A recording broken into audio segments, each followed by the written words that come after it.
کوئی بھی شخص مجھ سمیت کوئی بھی شخص جو ہے یا امت کا کوئی بڑے سے بڑا کردار بھی کیوں نہ ہو، وہ یقینی طور پہ آپ کو ٹائم اینڈ ڈیٹ تو نہیں دے سکتا. ظاہر بات ہے، یہ تو طے شدہ بالکل صحیح. تاہم قیاس کیا جا سکتا ہے، اندازہ لگایا جا سکتا ہے کہ بہت ساری علاماتیں جو بہت تیزی سے قریب ہو رہی ہیں. صحابہ کرام جو تھے وہ بھی یہ سمجھا کرتے تھے کہ قیامت بہت قریب ہے،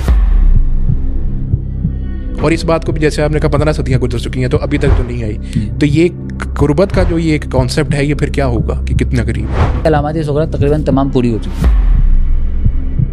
اچھا، اب ہم علامات کبریٰ کی طرف تیزی سے گامزن ہیں، اور اس سلسلے کی جو سب سے بڑی نشانی میری نظر میں وہ ہے خود اسرائیلی ریاست کا قیام. حجاز کا جو ایریا ہے، ایک تو پہلی بات ہے کہ وہاں پر ہی ذکر ہے کہ امام مہدی جو ہے ان کا ظہور ہوگا. دوسرا اس سے پہلے جو آتا ہے کہ عربوں کے اندر بڑی تباہی ہوگی. کوئی بھی اسلامی ملک طاقت کا محور نہیں رکھتا. اچھا، کسی درجے میں پاکستان نے اب اپنے آپ کو منوا لیا، اور اللہ کی مدد سے کرے اور اللہ کو قائم بھی رکھے. بالکل، آمین آمین. اور یہ ایک اچھی بات ہے، یہ سمجھیں کہ ویرانے میں جیسے چپکے سے باہر آ جائے. آپ جس میٹیریلزم کا ذکر کر رہے ہیں، یہ تو مادہ پرستی تو اس قدر سرایت کر چکی ہے کہ مجھے تو اپنے کوئی رسم و رواج نظر ایسے نہیں آ رہے کہ جس کے اندر مادہ پرستی نہ ہو. شیطان کی شیطانیت صرف یہیں تک نہیں رہتی، بلکہ اس سے بھی کہیں بڑھ کر ایک آیت ہے، وہ بڑی خطرناک آیت ہے، اور اس کی تفسیر میں اکثر مفسرین آگے بڑھ جاتے ہیں. سب سے بات زیادہ کی جانے والی جو بات ہے نا، وہ دیوار ہے، وہ جس کے پیچھے ذوالقرنین علیہ السلام نے ان کو چن دیا تھا. اب کچھ لوگ آپ کو پتہ ہے کہ کہتے ہیں وہ چین ہے، دیوار چین ہے، کچھ کہتی ہیں، کوئی کچھ کہتی ہیں. نسل آدم کو ضلالت اور گمراہی میں مبتلا کرنے کا کام جو ہے وہ اصلاً شیطان کا ہے، اور اللہ کا اصلاً کام ہدایت دینا ہے. جو دجال کے بارے میں آتا ہے کہ اس کے پاس جو غیر مرئی قوتیں ہوں گی، کیا وہ جادو ہوگا یا ٹیکنالوجی؟ حدیث سے بالکل ثابت ہوتا ہے کہ لط کے مقام پر سیدنا عیسیٰ علیہ السلام کو دیکھ کر دجال پگھلنا شروع کر دے گا. اس کا پگھلنا بھی جن و شیطان ہونے کو ظاہر کرتا ہے، نہ کہ انسان ہونے کو. بسم اللہ الرحمن الرحیم. السلام علیکم ورحمۃ اللہ وبرکاتہ. ناظرین کرام، میں ڈاکٹر عمر فاروق سعید ریشنل ریفلیکشنز کے ایک اور ایپیسوڈ کے ساتھ آپ کی خدمت میں حاضر ہوں. ناظرین، آج کا جو ٹاپک ہم آپ کے ساتھ ڈسکس کریں گے، آپ کے سامنے پیش کریں گے، اس حوالے سے بہت سے لوگ انٹرسٹڈ، بلکہ میں اگر کہوں کہ سوشل میڈیا پہ میری ریڈنگ کے اندر سب سے زیادہ انٹرسٹڈ ہوتے ہیں، تو اسی حوالے سے بہت لے دے ہوتی ہے اس ٹاپک کے متعلق. فار ایگزامپل کچھ اس حوالے سے 3 بیسک موضوعات ہیں جو کہ سب سے زیادہ ڈسکس ہوتے ہیں. نمبر 1 علامات قیامت، اسی طرح سے دجال کا خروج، اور اس کے علاوہ یاجوج ماجوج. اب یہ وہ 3 موضوعات ہیں جس کے بارے میں لوگوں کا انٹرسٹ تو بہت ہے، لیکن اس کے کنٹینٹ کی بھرمار کی وجہ سے بہت سے لوگ ایسی باتیں بھی کہہ جاتے ہیں یا بتا دیتے ہیں کہ جو واقعتاً یا تو درست معلوم نہیں ہوتی یا بہت ویک ہوتی ہیں اپنی سٹینڈنگ کے اندر. اسی حوالے سے ہمیں ایک ایکسپرٹ اوپینین کی بھی ضرورت تھی، اور یہ بھی جاننے کی ضرورت تھی کہ آخر وہ کون سی اوتھینٹک نریشنز، کون سی احادیث، کون سے واقعات ہیں کہ جو ہمیں سمجھنے چاہیے. اور پھر اس حوالے سے ہماری گائیڈنس کے لیے ہم نے آج اسپیشلی اسٹوڈیو میں دعوت دی کراچی سے آئے ہوئے ریسرچ اسکالر، اسلامک ایسکیٹالوجی کے ایکسپرٹ ہیں. سب سے پہلے تو آپ کا بہت شکریہ. میں تعارف کروا دوں، شیخ تنزیل صدیقی صاحب. بہت زیادہ کتب، اور میں ان کے باقاعدہ طور کے اوپر جرنلس جو ہے وہ پڑھا کرتا تھا.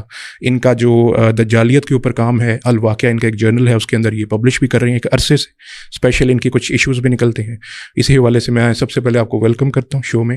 اور میں آپ سے مختصراً سب سے پہلے نا ایک نظریہ سمجھنا چاہتا ہوں جو آئیڈیالوجی اسلام میں. دیکھیں، اس میں کوئی شک نہیں کہ احادیث کی کتب میں علامات قیامت اور ان موضوعات کا ذکر بہت کثرت سے موجود ہے. بلکہ اگر میں غلط نہیں ہوں تو ہر کسی حدیث کی کتب کے اندر، جو جتنی حدیث کی کتب میں باب الفتن کر کے ابواب ضرور ہوتے ہیں، یا علامات کی کتاب الرقائق وغیرہ باب الفتن یا اس قسم کی کوئی ابواب ہوتے ہیں جن کے اندر ایسے کچھ واقعات یا ایسی کچھ حوالے مل جاتے ہیں جو کہ آخر الزمان، آخرت کی جو ہے منازل اس کے متعلق ہوتی ہیں. تو اس کا مطلب ہے اسلام میں کہا تو گیا ہے، یہ باتیں ہمیں بتائی تو گئی ہیں. ہم کس طرح سے یہ چیز جان سکتے ہیں کہ کون سی بات درست ہے اور کون سی ہے جو لوگ بتا رہے ہیں؟ ایک عام آدمی کیسے سمجھے گا کہ وہ بات درست نہیں ہے؟ شکریہ ڈاکٹر صاحب. سب سے پہلے تو میں ناظرین کو السلام علیکم ورحمۃ اللہ وبرکاتہ کہنا چاہتا ہوں. جہاں تک آپ نے یہ بات کی کہ ہم کیسے سمجھ سکتے ہیں، تو اس کا پیمانہ جو ہے وہ کتاب و سنت ہے. تو سب سے پہلی چیز یہ دیکھنی چاہیے کہ کون سی چیز نصوص سے ثابت ہو رہی ہے اور کون سی چیز لوگوں کا اپنا ذاتی نظریہ ہے. ٹھیک ہے. نظریہ نصوص نہیں بن سکتا، اور نصوص جو ہے وہ نظریے کے منزل پہ نہیں آ سکتا.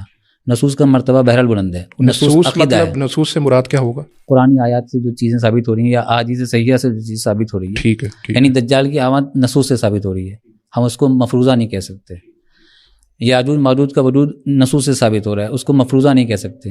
باقی بہت ساری قصے کہانیاں ان سب واقعات کے ذیل میں آ گئی ہیں. کچھ لوگ حضرت عیسیٰ علیہ السلام کی آمد کو وہ کہتے ہیں کہ وہ احادیث جو ہیں وہ ضعیف ہیں، کچھ ایسا، یہ درست ہے؟ لیکن کچھ لوگ تو یقیناً کہتے ہیں. اچھا. لیکن ان کا کہنا تو ہم دلائل کی روشنی میں دیکھیں گے. ٹھیک ہے. تو نزول عیسیٰ کے ماننے والے جو محدثین ان کی تعداد بہت زیادہ ہے، اس پر اجماع امت ہے تقریباً. اچھا. تو ہم ظاہر اس کی بات کریں گے. صحیح. تو میں نے ایک مقالہ بھی لکھا ہے جی نزول عیسیٰ علیہ السلام قرآن کریم کی روشنی میں. اچھا. تو خالص قرآن کی روشنی میں جو میں نے اس کا جائزہ لیا ہے. ایک بات یہ کہی جاتی ہے کہ اگر وہ اتنا اہم ایک واقعہ ہے تو اس کا قرآن میں ذکر کیوں نہیں ہے؟ کیا ہے ذکر اس کا؟ دیکھیں قرآن پاک کے جب نازل ہوا جی اس وقت حضرت عیسیٰ علیہ السلام کے حوالے سے عیسائیوں میں کچھ نظریات پائے جاتے تھے. جی جیسے بن باپ کے پیدا ہوئے. بالکل. اور مختلف کی وہ قیامت کے دن آئیں گے نہیں آئیں گے. تو بہرحال قرآن پاک نے ان کے حوالے سے مختلف نظریات کی واضح بات کی، لیکن نزول عیسیٰ کے حوالے سے اللہ تعالیٰ نے کوئی بیان نہیں دیا قرآن پاک میں. اچھا. یعنی تائید ہی کی کہ وہ آئیں گے. باقی ہر خیال کی جو یہودیوں نے قائم کر رکھی تھی اس کی تردید کی. جیسے میرے مقالے میں اس کی نشاندہی ہے. ٹھیک. دیکھیں جب عیسیٰ علیہ السلام دنیا سے تشریف لے گئے تو ان کی ذات کے حوالے سے 4 بنیادی عقائد تھے جو عیسائیوں میں پائے جاتے تھے یا یہودیوں نے پھیلا رکھے تھے، جو بھی کہیے. وہ عقائد اربع یہ تھے کہ نمبر 1 بغیر والد کی ولادت ہوئی. عیسائی اسی کے قائل تھے اور یہودی اس کے مخالف تھے. نمبر 2 مصلوب ہو گئے یا ہو کر زندہ ہو گئے. ٹھیک ہے. نمبر 3 الوہیت مسیح، یعنی مسیح کو لوگوں نے معبود بنا رکھا تھا. جی بیٹا بنا دیا خدا کا. اور نمبر 4 رفع الی السماء اور نزول ساعات موعودہ. یہ نہیں مانتے، کرسچنز نہیں مانتے. یہ کرسچن مانتے ہیں. اچھا. کرسچن نہیں مانتے، یہودی نہیں مانتے. صحیح ہے. انہوں نے تو مصلوب کر دیا نا. مصلوب کر دیا. جی ٹھیک. تو اس حوالے سے ہم دیکھتے ہیں کہ قرآن پاک کیا رویہ رکھتا ہے اس کے بارے میں. ٹھیک ہے. اور کیا جواب دیتا ہے. تو آپ دیکھیں کہ حضرت عیسیٰ علیہ السلام کے والد کے حوالے سے قرآن پاک نے صاف بتا دیا کہ وہ بغیر باپ کے پیدا. بالکل صحیح. اسی طرح مصلوب ہونا یا ہو کر زندہ ہو جانے کے حوالے سے صاف کہہ دیا کہ وما قتلوہ وما صلبوہ. تو یہ بھی صاف بتا دیا. الوہیت مسیح کی تو تردید پورے قرآن پاک میں ہی موجود ہے، توحید واشگاف لفظوں میں بیان ہوا ہے. لیکن چوتھی بات کو قرآن پاک نے صریحاً نہیں انکار کیا. ٹھیک ہے. ایک تو ہماری یہی دلیل بنتی ہے. اور پھر بہت ساری آیات ایسی ہیں چند ایک جن سے محدثین نے استدلال کیا، مفسرین نے بھی استدلال کیا ہے کہ وہ نزول ساعت کے لیے نزول عیسیٰ کے حوالے سے ہی ہے. تو جب ہمارا نظریہ ہے کہ اچھا سب سے بڑی بات یہ کہ ہم احادیث کے منکر نہیں ہیں، اور احادیث میں اس کا ذکر بہت کثرت سے ہے. یعنی بخاری میں، مسلم میں اور کتب احادیث میں آپ کو ہر حدیث میں مل جائے گی. پھر دیکھیں نا قرآن پاک کہہ رہا ہے کہ وما قتلوہ یقیناً بل رفعہ اللہ الیہ. تو یہاں بل کا فائدہ ہی کیا. اور بعض لوگ کہتے ہیں کہ رفع کا مطلب جو ہے وہ مراتب مراتب کے حوالے سے، عزت و مرتبت کے حوالے سے. لیکن یہ تو وہی بات ہوگی کہ تمہیں قتل نہیں کیا گیا یقیناً، بلکہ تمہارا مرتبہ بلند کیا گیا ہے. یہ اچھا بل کا فائدہ ہی ختم ہو جاتا ہے. ٹھیک. تو یہاں رفع جو ہے وہ باقاعدہ حقیقی معنوں میں استعمال ہو رہا ہے. اچھا یہاں پر ایک تو پھر میں یہی عرض کروں گا کہ احادیث سے صحیحہ موجود ہیں. بالکل ٹھیک. تو اس میں تو شک نہیں ہے. اچھا ایک چیز جو کہ شروع میں ہم یہ جاننا چاہتے ہیں کہ ایک حدیث میں غالباً آیا کہ سب سے بڑی جو قیامت کی نشانی ہے وہ آپ صلی اللہ علیہ وسلم کی وفات تھی، کہ وہ جب ہو گئی تو اس کا مطلب ہے کہ اب آخری نبی آ گئے ہیں، اب اگلا جو دور ہے اس کے بعد وہ قیامت کے قریب سے قریب تر ہی ہوتا جائے گا. لیکن اب ہم آج جس دور میں جی رہے ہیں، آج کے دور میں آپ کے خیال میں مجھے یاد ہے بچپن میں میں نے ایک بار ڈاکٹر شاہد مسعود کی وہ ایک ڈاکومنٹری دیکھی تھی، بڑی معروف تھی، ہڈن ٹائمز، وہ hidden truth and of Times. تو اس میں انہوں نے اس وقت، آج سے تقریباً 20 سال پہلے کی بات ہے، اس وقت کے حوالے سے جو علامات قیامت کا ظہور ہو چکا تھا اس کا انہوں نے ذکر کیا تھا. اب اس بات کو بھی 20 سال گزر چکے ہیں. تو آپ کے خیال میں آج کے دور میں احادیث کی روشنی میں کون سی آپ سمجھتے ہیں ایسی جو علامات ہیں وہ پوری ہو چکی ہیں اور کون سی بہت قریب ہیں پوری ہونا کے؟ دیکھیں ہم احادیث پہ تو یقین رکھتے ہیں، بالکل کوئی شک نہیں، لیکن کوئی بھی شخص مجھ سمیت کوئی بھی شخص جو ہے یا امت کا کوئی بڑے سے بڑا کردار بھی کیوں نہ ہو، وہ یقینی طور پہ آپ کو ٹائم اینڈ ڈیٹ تو نہیں دے سکتا. ظاہر بات ہے، یہ تو طے شدہ بات ہے. بالکل صحیح. تاہم قیاس کیا جا سکتا ہے، اندازہ لگایا جا سکتا ہے کہ بہت ساری علاماتیں جو بہت تیزی سے قریب ہو رہی ہیں. جیسے ہم ملہمہ کی طرف بہت تیزی سے آگے بڑھ رہے ہیں، جنگوں کا ماحول جنگوں کے اندر. جی جی جی جی. اور یہ ملہمہ جو ہے خود علامات قیامت میں سے ایک بڑی اہم علامت ہے، جس کو ملہمۃ العظمیٰ کہا گیا. اسی طرح اور بہت ساری جو جتنی برائیاں اخلاقی مورلی کرائمز جتنے تھے وہ سب تقریباً پورے ہو گئے. یعنی آج کے زمانے میں جو عریانی فحاشی وغیرہ یہ بھی علامات قیامت میں سے آتی ہے. یہ بڑھ جائے گی قیامت. اچھا ابھی اور بڑھے گی؟ مطلب یہ کافی بڑھ چکی ہے. جی جی جی وہ تو ہے. تو اب اور کیا بڑھے گی تو نہیں، ابھی گنجائش شاید ہوا، ہمیں تو نہیں پتا، لیکن ویسے یہ بات ہے کہ شاید، کیونکہ ابھی جو ہم دیکھتے ہیں پچھلے سال اگر ہم 20 سال پہلے چلے جائیں تو اس کے مقابلے میں اب اگر دیکھیں تو بہت زیادہ وہ اللہ معاف کرے وہ بہت زیادہ کام خراب ہو چکا ہے. تو آگے بھی مجھے لگتا ہے کہ پتہ نہیں اب اللہ جانتا ہے کتنا خراب ہونا ہے. ہم تو یہ دیکھ رہے ہیں کہ یہ احادیث کی جو روشنی میں پوری ہونے والی علامات ہیں جو کہ ہو رہی ہیں. تو یہ اس حوالے سے آپ کیا سمجھتے ہیں کہ کتنی ایسی علامات ہیں؟ وہ میرے خیال اس کی جو کیٹیگرائزیشن کی جاتی ہے جو انہوں نے ڈاکٹر شاہد مسعود نے بھی کی تھی, ایک علامات کبریٰ ہیں اور ایک علامات صغریٰ ہیں. تو جو علامات صغریٰ ہیں غالباً وہ ان کا پورا وہ ظہور ہو چکا ہے. اور بھی جاننی چاہیے کہ جو زمان اور مکان کا فلسفہ ہے نا, وہ اسلام جب کوئی مدت تحریر کرتا ہے تو وہ عام لوگوں سے مختلف ہوتا ہے, ہمارے زمان سے مختلف ہے. اچھا. مثال کے طور پہ قیامت کے دن کو 50,000 سال کا دن ہمارے یہاں کے ایک دن کے برابر ہوگا. تو ہم نبی ہم نے کہہ دیا نا کہ میری آمد ہی قیامت کی نشانی ہے, میں بوسط کے قریب آیا ہوں, مطلب قیامت کے قریب آیا ہوں. اب ہم دیکھتے ہیں قیامت ان کی رحلت کو بھی 1500 سال ہو چکے ہیں. تو اس کا مطلب ہے قربت تو ہے لیکن 1500 سال بھی بیت چکے ہیں. تو یہاں بات ہو رہی ہے کہ آخر ہم کس طرح طے کریں. ہاں جی بالکل. تو میں اصل میں یہ کہنا چاہتا ہوں کہ ہمیں اس بات کا ادراک کرنا چاہیے کہ ہم کس دور میں داخل ہو چکے ہیں. اچھا, صحابہ کرام جو تھے وہ بھی یہ سمجھا کرتے تھے کہ قیامت بہت قریب ہے, اور اس بات کو بھی جیسے آپ نے کہا 15 صدیاں گزر چکی ہیں تو ابھی تک تو نہیں آئی. تو یہ قربت کا جو یہ ایک کانسیپٹ ہے یہ پھر کیا ہوگا کہ کتنا قریب ہے؟ یہ آپ نے بہت اچھا سوال کیا. دیکھیں, ایک تو یہ کہ ہمیں یہ جاننا چاہیے کہ آخر ہم کون سے دور میں جی رہے ہیں. یہ علامات صغریٰ کا ہی دور چل رہا ہے, تو میں یہ کہوں گا کہ علامات صغریٰ تقریباً تمام پوری ہو چکی ہیں. اچھا, اب ہم علامات کبریٰ کی طرف تیزی سے گامزن ہیں, اور اس سلسلے کی جو سب سے بڑی نشانی میری نظر میں وہ ہے خود اسرائیلی ریاست کا قیام. اچھا, ٹھیک. قرآن پاک میں سورہ بنی اسرائیل میں آیت نمبر 104 میں فَإِذَا جَاءَ وَعْدُ الْآخِرَةِ جِئْنَا بِكُمْ لَفِيفًا, یہاں بات کی جا رہی ہے ان کے اکٹھے کرنے کی, کہ یہودیوں کو اکٹھا کر کے لایا جائے گا. ٹھیک ہے. اور اس کا تعلق جو نسبت کی گئی وہ وعد الآخرہ کے ساتھ کی گئی. اچھا. کہ آخرت کا وعدہ جب آئے گا, فَإِذَا جَاءَ وَعْدُ الْآخِرَةِ, کہ جب آخرت کا وعدہ آ جائے گا یعنی آخرت قریب آ جائے گی تو ہم یہودیوں کو اکٹھا کریں گے.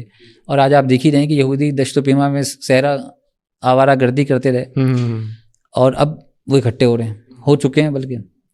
اچھا, دوسری بات جو ہے یہودیوں کے لیے سوء العذاب کی خبر دی گئی ہے, لیکن اس کی تحدید کی گئی الی یوم القیامہ کے ساتھ. اچھا. اب یہاں الی یوم القیامہ سے کیا مراد ہے؟ ایک تو قیامت, یوم القیامہ سے مراد لیا جاتا ہے یوم حشر, لیکن یوم القیامہ سے مراد ایک علامات قیامت کا دور بھی محدثین مراد دیتے ہیں. یہاں یہی مراد ہے. ٹھیک ہے. تو اب یہودیوں کی ایک ریاست بن چکی ہے, وہ اپنے اس دائرے سے باہر نکل گئے, اب وہ ظالم ہے, مسلمان مظلوم ہیں. تو یہ علامات قیامت کی ایک باب میں سے آ گیا. اچھا, ایک بہت اہم شخصیت جن کا ظہور وہ بھی احادیث میں ذکر آتا ہے وہ امام مہدی ہیں. اچھا, اب اس میں ایک تو یہ جو جگہ ہے حجاز کی, حجاز مقدس ہے, بہت اہمیت کا حامل ہے. تو میں یہ جاننا چاہتا ہوں کہ حجاز کا جو ایریا ہے, ایک تو پہلی بات ہے کہ وہاں پر ہی ذکر ہے کہ امام مہدی جو ہے ان کا ظہور ہوگا. دوسرا, اس سے پہلے جو آتا ہے کہ عربوں کے اندر بڑی تباہی ہوگی, کیا یہ بھی درست حدیث میں کہیں صحیح حدیث میں آتی ہے یہ بات؟ دیکھیں, اصل میں تباہی کا جو کانسیپٹ ہے نا, یہ پوری امت مسلمہ کے لیے ہی ہو رہی ہے. اچھا, اگر آج عربوں تک خاص نہیں ہے یہ بات؟ عربوں تک خاص ضروری اس طرح ہو گئی ہے کہ جو مرکز بنے گا وہ ظاہر زیادہ تباہ ہوگا.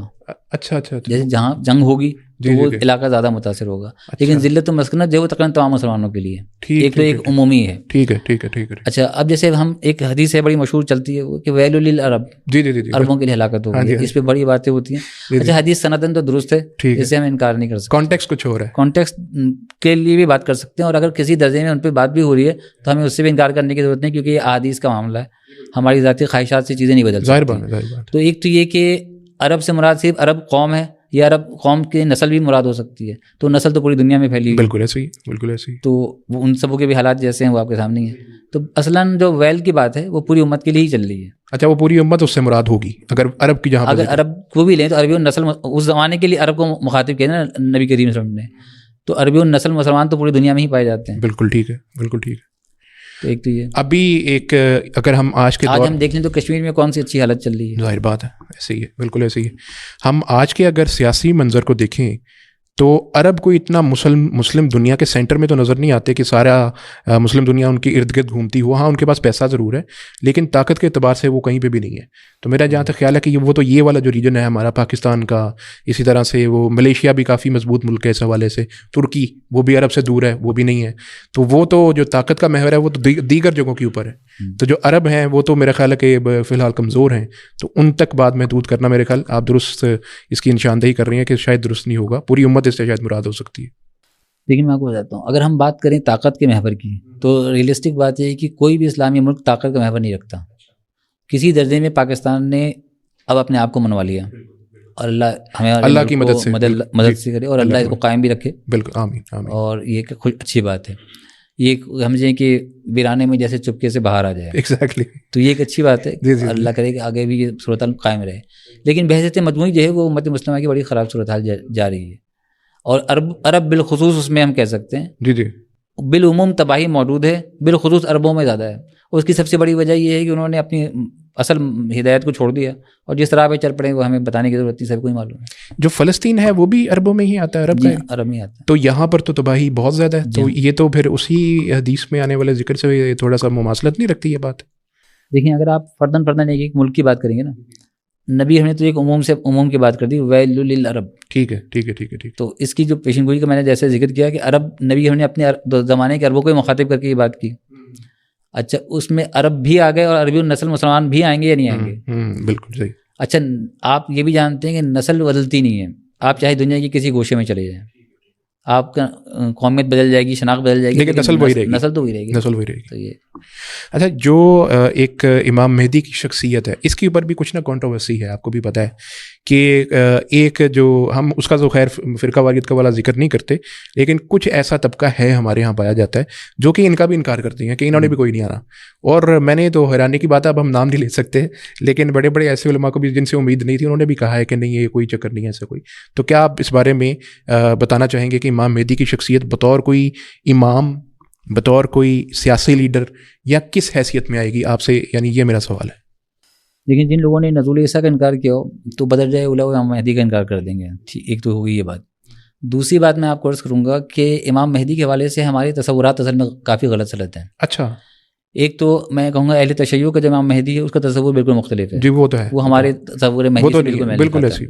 اچھا، ہمارے یہاں مہدی کے حوالے سے ضعیف روایات بہت زیادہ ہیں، اور بعض دفعہ بالکل موضوع روایات بھی ہیں. تاہم ایسا نہیں ہے کہ صحیح اور حسن درجے کی روایت نہ ہو. تو ہمارے ہاں جو صحیح احادیث سے یا حسن درجے کی احادیث سے جو بات معلوم ہوتی ہے وہ صرف اتنی ہے کہ آخری دور میں خلیفہ ہوگا جو ظلم سے بھری ہوئی زمین کو عدل سے بھر دے گا. اچھا. تو یہ ایک پیشن گوئی ہے، اور اس میں کوئی امر استباد ہے ہی نہیں. مطلب کوئی بہت سگنیفیکنٹ ایونٹ اتنا نہیں ذکر ہے کہ جتنی شد و مت سے کہا جاتا ہے اتنی شد و مت سے صحیح حدیث میں نہیں ذکر ہے. اچھا. اور وہ جو آتا ہے کہ ان کا نام محمد بن عبداللہ ہوگا اور وہ آپ صلی اللہ علیہ وسلم کی نسل سے، اس میں بھی کوئی ایسی بات نہیں ہے. اچھا. کیونکہ یہ بھی ایک علامت پیشن گوئی کے طور پر ہے، ان کی شخصی پیشن گوئی ہے کہ وہ محمد بن عبداللہ ان کا نام ہوگا، اور وہ نبی ہم سے صورت بھی مشابہ ہوں گے. اچھا. اور ان کی نسل سے ہوں گے، حضرت حسن رضی اللہ تعالیٰ عنہ کی نسل. اچھا ماشاء. تو یہ جو سنن نبی داؤد کے حدیث میں، اچھا، یہ سنن نبی داؤد میں، تو ان کی جو پہچان ہے مسلمانوں میں وہ کس طرح سے ہوگی؟ وہ بھی کوئی خاص اس کا میکینزم بتایا گیا حدیث میں؟ اس میں جہاں تک آیا ہے کہ وہ اصل میں مکہ سے مدینہ سے جائیں گے مکہ، تو وہاں لوگ ان کو پہچانیں گے اور پھر ان کی بیعت ہوگی. اچھا، مطلب ہے کہ وہ اس دور کے اندر وہ ایسے حالات ہوں گے کہ آٹومیٹکلی ان کی پہچان ہو جائے گی. اچھا. اس کے بہت بعد، مطلب بہت بعد نہیں، اس کے بہت قریب، وہ ایک ایسا ایک ایونٹ یا ایسی شخصیت ہے جس کے بارے میں دو نظریات ہیں. جیسے پوڈکاسٹ سے پہلے میری آپ سے بات ہو رہی تھی کہ دو نظریات ہیں. ایک تو دجال، اس کی بذات ایک شخصیت، اور پھر بذات ایک نظام جس کو دجالیت کہتی ہیں. تو ایک تو ایسے وہ بھی لوگ ہیں جو کہ اس کو بھی نہیں مانتے کہ وہ دجال شخصیت نہیں ہے، وہ بس نظام ہی ہے. ایک تو یہ میں جاننا چاہوں گا کہ اس کی شخصیت نمبر ایک وہ ہے، درست بات ہے، صحیح حدیث میں ہے؟ اگر ہے تو کیا وہ انسان ہے، جن ہے، کیا ہے وہ؟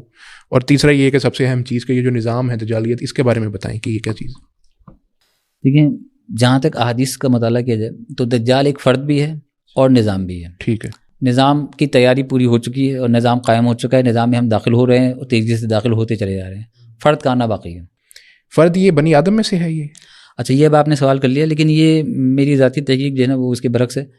اچھا، میں کیونکہ وہ میری تفردات میں سے، جی، تو میں اس کا کوئی خاص ذکر کرنا نہیں چاہتا، کیونکہ تفردات کو پھیلانا کوئی علمی ذوق ہے، علمی احباب. اگر وہ کسی دلیل کی بنیاد پہ تو کوئی حرج نہیں، پھر تو کوئی حرج نہیں. دیکھیں، میں آپ کو بتاتا چلوں کہ کچھ چیزیں خالصتاً نصوص سے ثابت ہوتی ہیں. ٹھیک ہے. لیکن کچھ چیزیں نظریہ ہوتی ہیں. اچھا، وہ اشارت و نص سے اس طرح کھینچ کھانچ کے نکالی جاتی ہے. جیسے آپ کو پتا ہوگا یاجوج ماجوج کے لیے لوگ کہتے ہیں کہ وہ یافس بن نوح کی نسل سے ہیں.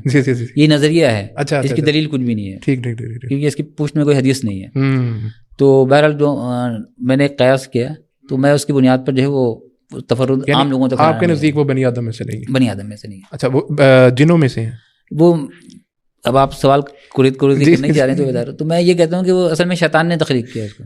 اچھا اچھا اچھا اچھا اچھا اچھا اچھا اچھا یہ تو بڑا انٹرسٹ. اس کے پیچھے میں صرف وہ جو آپ وہ اشارہ تو نس کہہ رہی ہیں وہ میں جاننا چاہ رہا ہوں. میرا مقصد وہ ہے جاننے کا, کیونکہ یہ کہ جو آپ نے پوائنٹ بتایا نا مجھے بڑا اہم معلوم ہو رہا ہے کہ یہ اس کے پیچھے جو دلیل یا کوئی پوائنٹ ہے وہ بہت اہم.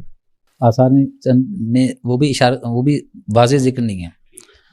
جیسے بعض صحابہ کے بارے میں آتا ہے کہ وہ بچہ پیدا ہوا تو وہ دیکھنے کے لیے گیا کہ دجال نہیں ہے. جی جی جی لیکن یہ ان کا اپنا معاملہ تھا. احادیث سے اس کی کوئی بنیاد نہیں ملتی, تو بلکہ حدیث میں اس کا کوئی ذکر ہی نہیں ملتا کہ وہ انسانی قانونی توالید التناسل کے تحت پیدا ہوا. اچھا اچھا اچھا اچھا اچھا دوسری بات, بعض لوگ کہتے ہیں کہ وہ ایک شیطان ہے, جن ہے.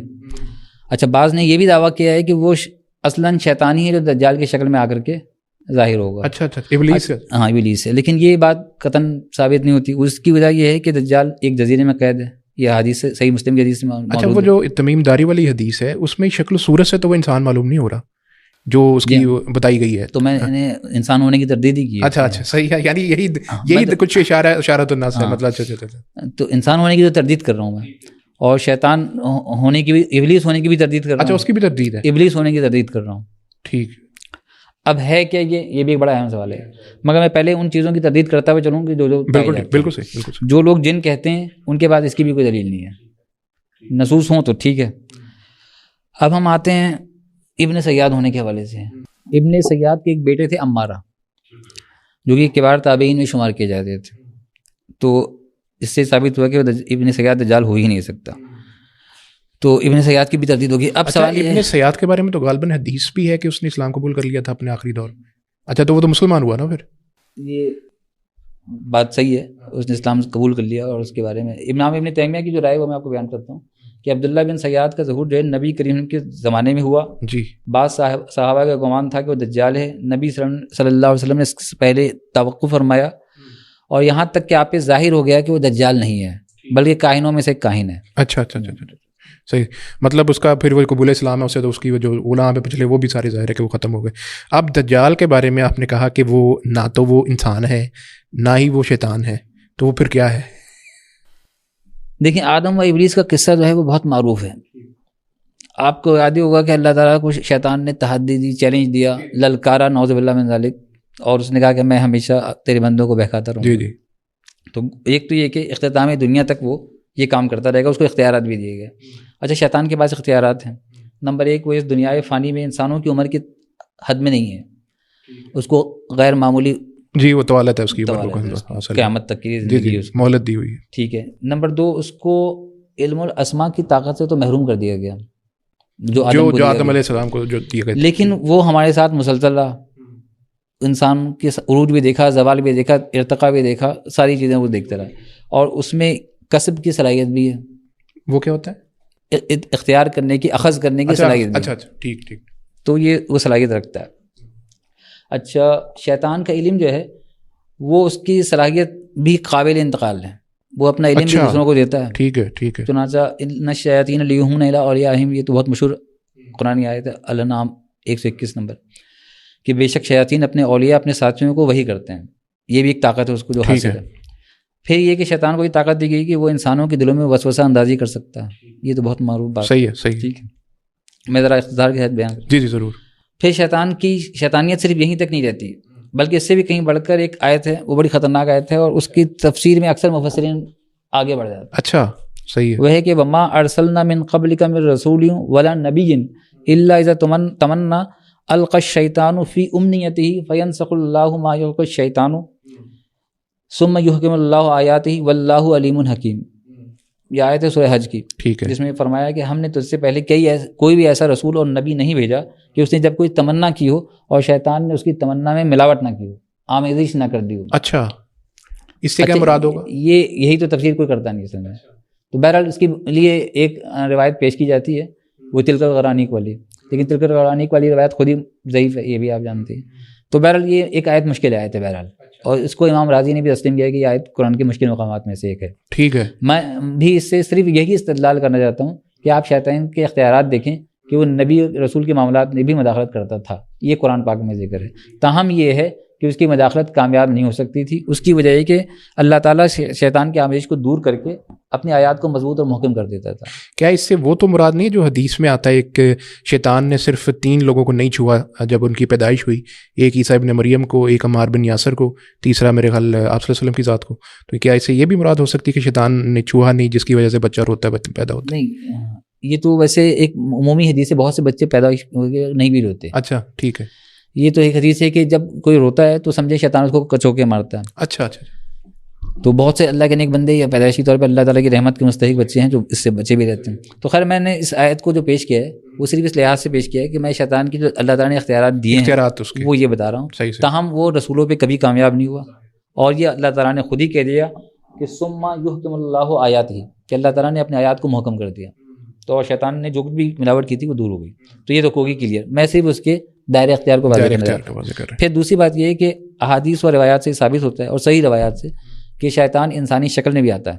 اچھا. جیسے بدر کے مقام پہ آیا, یا نبی ہم کے قتل کا مشورہ دینے کے لیے شیخ نجدی بن کر آیا. جی جی بالکل بالکل. تو اس طرح کے بہت سارے واقعات ہمیں جو عرب سرداروں کو, مکہ کے سرداروں کو. صحیح صحیح.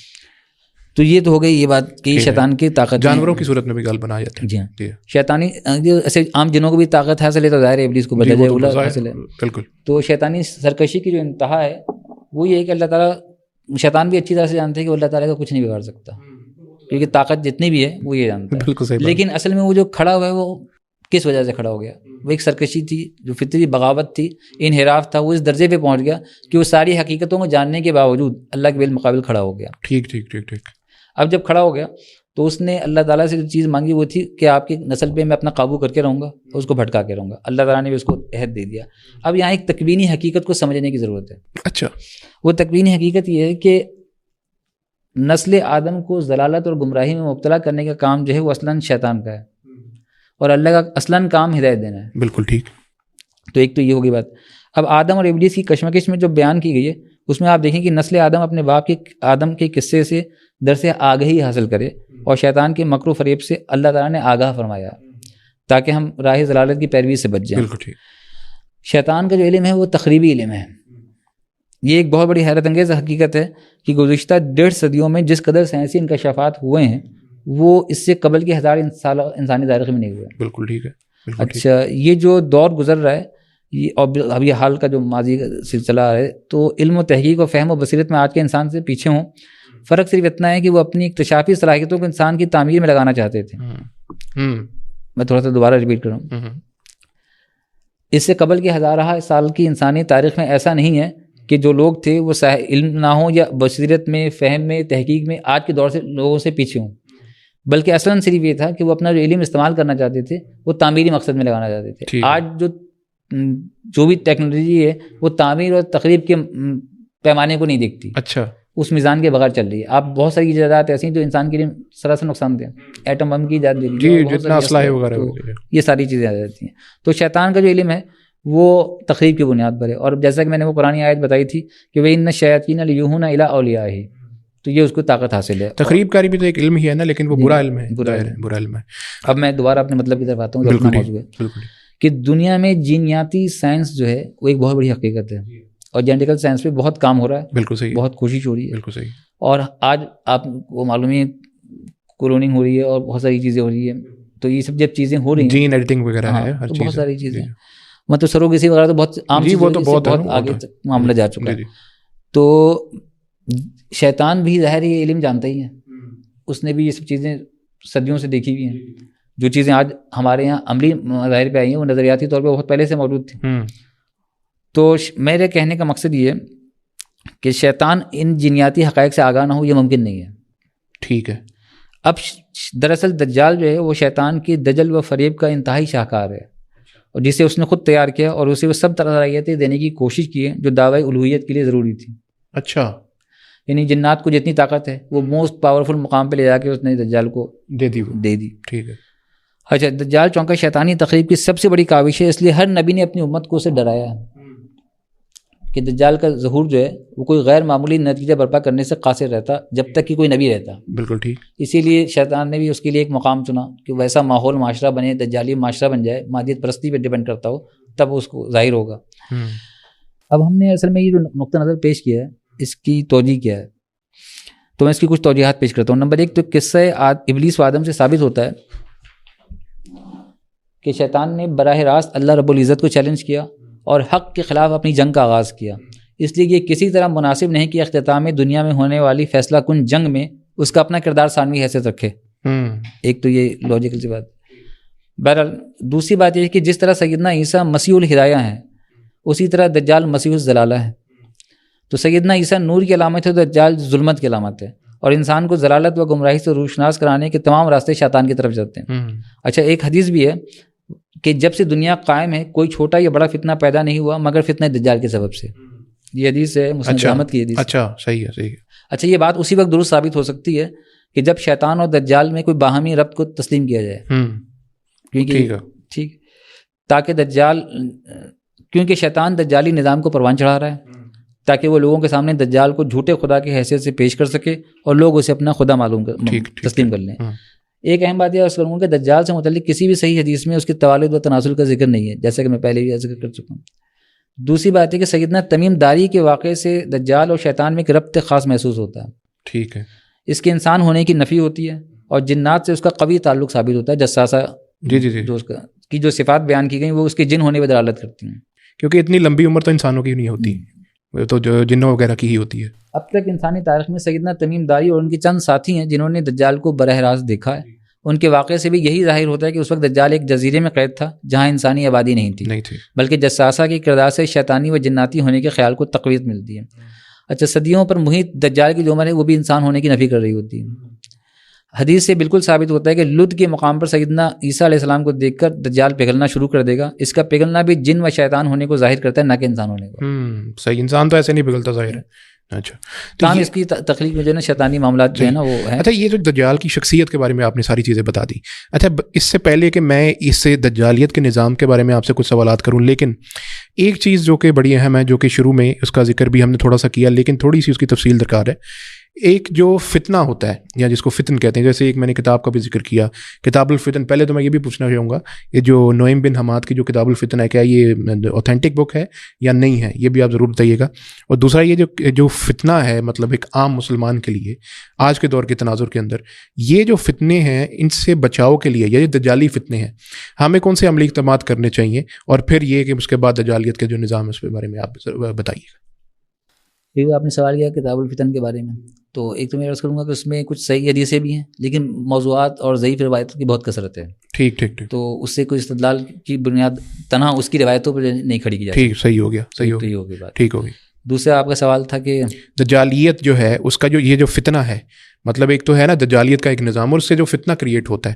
تو میرا یہ سوال ہے کہ ایک تو فتنہ ہے جو عربی زبان کا لفظ ہے اور ایک فتنہ جس کو ہم اردو میں انڈرسٹینڈ کرتے ہیں, ان دونوں میں کیا فرق ہے, اور یہ کہ جو فتنے آج کے دور کے اندر ہیں ان میں سے ہمیں بچاؤ کے کیا عملی اقدامات کرنے چاہیے ایک عام آدمی کے لیے. عربی میں جب لفظ فتنہ استعمال ہوتا ہے تو آزمائش کے معنوں میں استعمال ہوتا ہے. اچھا, صحیح ہے. اور فتنے میں آزمائش میں لوگ کامیاب بھی ہوتے ہیں ناکام بھی ہوتے ہیں, ایک ایگزام ہے. تو دجال کا فتنہ انہی معنوں میں ہے, اس میں لوگ کامیاب بھی ہوں گے, بچ جائیں گے, جو اور جو ناکام بھی ہوں گے. اب ہم کیسے بچ سکتے ہیں, آپ کا سوال تھا. تو دیکھیں, ایک تو نبی کریم ہم نے سورہ کہف سے خاص نسبت دی دجالیت کو. ٹھیک ہے. اچھا, یہ نسبت جو ہے تبرکن نہیں ہے کہ ہم سورہ کہف پڑھ لیں اور ایک نعوذ باللہ من ذالک اس کو منتر کے طور پر پڑھ لیں کہ وہ منتر پڑھ لیا اور دجال بھاگ جائے گا. جی. جب اس کو خاص نسبت دی ہے تو لازم ہے کہ اس کے بیان میں اس کے اسلوب اسی طرح سے سمجھا جائے, کچھ نہ کچھ بات بھی ہوئی. بالکل. تو ہمیں سورہ کہف میں اثر دجالیت کا پورا چہرہ نظر آتا ہے اور ہم اس اثر دجالیت سے کس طرح بچ سکتے ہیں وہ بھی نظر آتا ہے. اصل میں یہ بات کی, جیسے فار ایگزامپل وہ مال کو بھی قرآن میں یا مال اور اولاد کو بھی فتنہ کہا گیا ہے, تو یہ تو اس لیول کا نہیں ہے میرے خیال جس لیول کا دجال ہے یہ فتنہ انسان کے لیے. تو فرق ہے نا ان فتنوں میں. تو یہاں دجالیت کا فتنہ ہے وہ کس قدر بڑا, وہ تو غالباً حدیث میں تھا سب سے بڑا ہے فتنوں کے اعتبار سے. آپ یہ نہیں ہے کہ کوئی بھی ایسا رسول یا نبی نہیں گزرا جس نے اپنی امت کو خبر نہ, ہاں جی, خبردار نہ کیا, کوئی شک نہیں. تو یہ تو مطلب تو اسی حوالے سے میں چاہوں گا کہ آپ یہ جو دجالیت ہے اس کے کچھ خد و خال بیان کریں.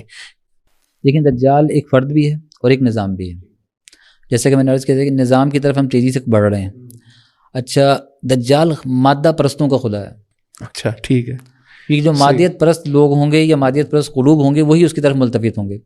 ایک روحانی معاشرہ جو کسی بھی درجے کا روحانی معاشرہ ہو, بہت ہی نچلے درجے کا روحانی معاشرہ, وہ بھی کبھی دجال کو قبول نہیں کرے گا. تو آج کل تو بہت مادہ پرستی ہو چکی ہے. تو میں نے روحانی معاشرے کی بات کی ہے کہ روحانی معاشرہ جو لوگ روحانیت پسند ہوں گے وہ کبھی بھی دجال کو قبول نہیں کر سکتے. مادیت پرست ہی حضرات جو ہیں وہ دجال کو قبول کریں گے. تو ایک تو یہ ہو گئی بات. اچھا مادیت پرستی کیا ہے؟ اصل میں ایک خالص اور مادی معاشرہ جو ہے جس میں تصور آخرت مفقود ہو جاتا ہے اور دنیا میں کوئی ضابطۂ اخلاق باقی نہیں رہتا. اچھا. کیونکہ جب ہمارا تصور آخرت ختم ہو گیا, ہمیں یہ معلوم ہی ہے کہ ہمارا کوئی حساب کتاب نہیں ہونے والا, ہمیں اللہ کو جواب ہی نہیں دینا, تو ایسا بے لگام معاشرہ جو ہے وہ خالصتاً اپنی خواہش اور ہوا پرستی کا شکار ہوتا ہے. تو ایسا ہی معاشرہ دجال کو مطلوب ہے, شیطان کو مطلوب ہے, اور یہ ایسا ہی معاشرہ ہے جو اس طرف آئے گا. اچھا ایک اہم بات یہ بھی ہے کہ جس طرح انسان نے ارتقاء کے مراحل طے کیے اسی طرح شیطان نے بھی ارتقاء کے مراحل طے کیے. انسان کی جو فطرتی جبلت ہے اور جو شیطانی جبلت ہے اس نے بھی ارتقاء کے مراحل طے کیے. میں کہنا یہ چاہتا ہوں کہ اب طاغوت کی بھی شکلیں بدل چکی ہیں. جی. نظریہ تھا, قوم بنا, اور بہت ساری چیزیں بنی, بت کی شکلیں بدل گئی. اب بتوں کو پوجنے کے بجائے فلسفے کو بھی پوجا جاتا ہے. جی ایسا ہی ہے, یہ بھی ایک معاملہ ہے. ایسا ہی ہے. تو اسی طرح مادیت پرست معاشرہ جو ہے نا وہ ہر چیز کا انکار کرتا ہے جب تک اس کی چیزیں سامنے نظر نہ آئے. اب اس کو خدا بھی وہ چاہیے جو اس کی آنکھوں کے سامنے ہو. تو دجال وہی ان کا تقاضا پورا کرے گا, ان کا. دجال ان کو ہر وہ چیز دے گا جو مادی چیز ہوگی, جو ان کی طلب ہوگی, اور وہ اس کو قبول کر لیں گے. اچھا ہمارے معاشرے میں اگر ہم دیکھیں تو یہ جو آپ جس مٹیریلزم کا ذکر کر رہے ہیں یہ تو مادہ پرستی تو اس قدر سرایت کر چکی ہے کہ کوئی مجھے تو اپنے کوئی رسم و رواج نظر ایسے نہیں آ رہے کہ جس کے اندر مادہ پرستی نہ ہو. ہر جگہ پر ہے کوئی ایسا, کوئی میرا خیال ہے کوئی نہیں بچی ہوگی. کوئی اگر آپ کی نظر میں ہے کوئی ایسا رسم رواج یا کچھ ایسا کہ جس میں بچی ہو تو ضرور بتائیں. ہر جگہ مادہ پرستی تو ہے. تو دجالیت جو ہے وہ تو پھر سرایت کر چکی ہے مسلم معاشروں میں. تو یہ اس میں کوئی شبہ کی بات نہیں ہے کہ دجالی نظام بہت تیزی سے آ چکا ہے. مادیت پرستی جو ہے وہ بہت تیزی سے ہمارے یہاں صلاحیت کر چکی ہے. ایگزیکٹلی. میں آپ نے مادیت پرستی کی بات چھیڑ دی تو میں ذکر کروں گا کہ قرآن پاک میں سورہ کہف میں جس کا تعلق دجالیت کے موضوع سے خاص طور پہ جوڑا جاتا ہے, عصر دجالیت سے جوڑا گیا. جی. نبی کریم صلی اللہ علیہ وسلم نے, تو اس میں ایک سب سے بڑے شرک کا ذکر ہے, وہ ہے مادیت پرستی کا شرک. آپ باغ والوں کا قصہ پڑھیں. جی جو پہلا قصہ ہے. جی نہیں, پہلا قصہ تو اصحاب کہف کا پہلا, وہ دوسرا والا. باغ والوں کا قصہ ہے. اس میں ایک مومن ہے اور ایک کافر ہے. تو جو کافر سرکش باغ والا ہے اس کا جو تصور خدا ہے وہ ایک من چاہا تصور خدا ہے. تو مادیت پرست ہمیشہ خدا بھی اپنے مطلب کا چاہتا ہے. اس کو ایسا خدا مطلوب ہے جو اس کو رعایت دے, اس کی غلطیوں پہ بھی پردہ ڈال دے اور اس کو نوازتا ہی رہے, اس کا احتساب نہ کرے. یہ مادیت پرستانہ سوچ ہے. اب آپ نے جو بات کی نا کہ مادیت پرستی رائج ہو چکی ہے, آج لوگوں کی سوچ میں اس طرح کی چیزیں بھی رائج ہو چکی ہیں. بالکل ٹھیک ہے, بالکل صحیح. رحم کا ایک ایسا تصور پیدا کر لیا ہے جو کہ غیر متوازن تصور پیدا ہو گیا رحم کا. تو خدائی رحم کا جو تصور پیدا کر لیا انہوں نے, یہ صرف اپنے منچاہی تصورات کی تشکیل کی لیے. باغ والی قصے میں ہی آپ دیکھیں تو یہ مادیت پرستانہ سوچ ہے. ایک مادیت پرست خدا کے بارے میں اپنے من چاہے تصورات پیدا کر لیتا ہے, اور مادیت پرستی اس دہت کا سب سے بڑا شرک ہے. یہ عصر دجالیت کا سب سے بڑا شرک ہے. اچھا صحیح. وہ کون سی توحید ہے جو انسان ایک مادیت پرستی کی چوکھٹ پہ سجدہ ریز ہو جائے, زمین زر کی دولت میں مبتلا ہو جائے. بدقسمتی سے سکے کی محبت نے ہمارے دلوں کو بھی سکے کی طرح سخت کر دیا, تو تاثیر پذیر قلوب ختم ہو چکا. بالکل ایسے ہی. اچھا اسی سورہ کہف میں اسی واقعے کے بعد ذوالقرنین والا ایک واقعہ آتا ہے. اچھا میں حالانکہ اس میں بارے میں اچھا ہم زبان سے ذکر بھی کر لیتے ہیں. ویسے فرقان قریشی نام کے ایک کنٹینٹ کریٹر بھی شاید آپ بھی جانتے ہوں گے. یہ بھی میں ناظرین کو بتاتا چلوں, اگر ہم کسی کا ذکر کریں تو احترام نہیں کرتے ہیں, اس میں کوئی دوسری ہماری نیت نہیں ہوتی. تو اس قسم کے بہت سے ایسے کریٹر بھی ہیں آج کل کے, آپ کو پتہ ہے کنٹینٹ تو بہت بن رہا ہے ان چیزوں پہ. تو وہ یہ بتاتے ہیں کہ ذوالقرنین جو تھے, نمبر ایک تو وہ ان کی جو شخص وہ اس دنیا سے تعلق نہیں رکھتے تھے, وہ کسی اور دنیا سے تھے.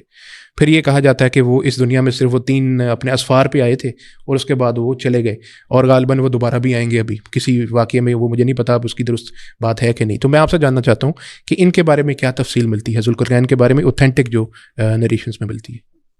اوتھینٹک تو وہی ہے جو قرآن پاک نے بیان کیا.